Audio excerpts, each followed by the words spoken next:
আসসালামু আলাইকুম। আমরা এখন চেক করব এসটিআর বায়ারের 1956 স্টাইলটি। এটা আমাদের কি কি পয়েন্টগুলো কোয়ালিটি ইনসিওর করতে হবে এটা আমরা এখন দেখাবো। আপনারা মনোযোগ দিয়ে দেখবেন এবং আমার এই কোয়ালিটি রিকোয়ারমেন্ট ফুলফিল করবেন। প্রথমে আমরা বডিটি দেখতে পাচ্ছি যে নেক লাইন। এই নেক লাইনে কোনো প্রকার পাকারিং এবং আনইভেন শেপ চলবে না। বোথ সাইড নেক লাইন ফ্রন্ট স্ট্রেট থাকতে হবে। বডিটা ওয়ারিংয়ের পর এখানে বসতে হবে, কোনো ধরনের এখানে লুজনেস থাকা চলবে না। এবং মনে রাখতে হবে এখানে ব্যাক লব ভিজিবল হলে চলবে না, ব্যাক লব ভিজিবল চলবে না। সেম আমরা ব্যাকেও সেটি ফলো করব। এখানে কোনো শেয়ারিং পাকারিং আনইভেন চলবে না এবং ব্যাকলগ ভিজিবল হবে না। তারপরে আমরা যেটি লক্ষ্য করব সেটি হচ্ছে বোথ সাইড শোল্ডার উইথ অবশ্যই ইভেন থাকতে হবে, কোনো প্রকার আপ ডাউন থাকা চলবে না অ্যাজ পার মেজারমেন্ট অনুযায়ী। তারপর আমরা দেখব আর্মোলে কোনো প্রকার পাকারিং শেয়ারিং চলবে না, সেটা হোক ব্যাক কিংবা ফ্রন্ট। অবশ্যই পাকারিং ফ্রি থাকতে হবে, শেয়ারিং ফ্রি থাকতে হবে এবং সেফটি স্মুথলি থাকতে হবে। এই কাট অ্যান্ড সিউ পয়েন্টে আমাদের পয়েন্টটি হয়ে যেতে পারে, এই পয়েন্টটি হয়ে গেলে চলবে না। তারপর আমরা লক্ষ্য রাখবো ফ্রন্টের এই প্যানেল থেকে এই প্যানেল যে দূরত্বটা আছে বোথ সাইড অবশ্যই ইভেন থাকবে।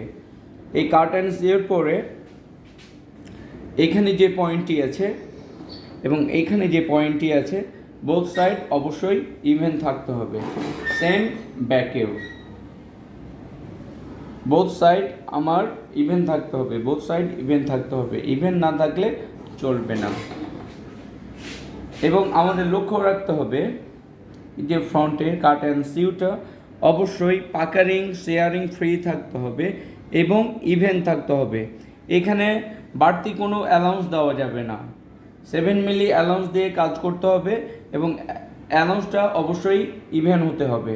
এটা বোথ সাইড, এগুলোতে কোনো প্রকার লুজ পাকারিং প্লিট আনইভেন চলবে না। তারপরে আমরা যেটি লক্ষ্য করব এখানে এই যে দেখা যাচ্ছে স্মাইলিং চলবে না কিংবা ওভারলেপিং হয়ে গেলেও চলবে না। এবং লক্ষ্য রাখতে হবে এই যে আমার বনটাকটা অবশ্যই স্ট্রেট থাকতে হবে, কোনো প্রকার চিকন মোটা চলবে না। বনের কর্নারে রয়েজ আউট চলবে না, ইয়ান ফোলিং চলবে না। Both side same. এবং অবশ্যই আমাদের যে পজিশনটি আছে বন পকেটের পজিশনটি বোথ সাইড বটম হেম থেকে আমাকে ইভেন রাখতে হবে এবং হাই পয়েন্ট শোল্ডার থেকেও ইভেন রাখতে হবে। তারপরে আমরা লক্ষ্য করব বটমের শেপ। কেন বটমের শেপটা আমার স্মুথলি থাকতে হবে, কোনো রকম অফ শেপ হলে চলবে না। ফ্রন্ট এবং ব্যাক সেম থাকতে হবে। এবং আমরা অবশ্যই এটা আমরা ইনসিওর করব লাইনে কাট অ্যান্ড সিউ যে প্যানেলটি আছে জয়েন্টের সময় যেন লুজ টাইট না হয়, যেন অবশ্যই পাকারিং ফ্রি থাকে, কোনো প্রকার পাকারিং শেয়ারিং লুজ টাইট চলবে না এবং আনইভেন চলবে না, এটা স্ট্রেট থাকতে হবে। এটা সেন্টার ব্যাক, তারপরে ব্যাকের কাট অ্যান্ড সিউ এবং অবশ্যই side same, both side puckering free থাকতে হবে।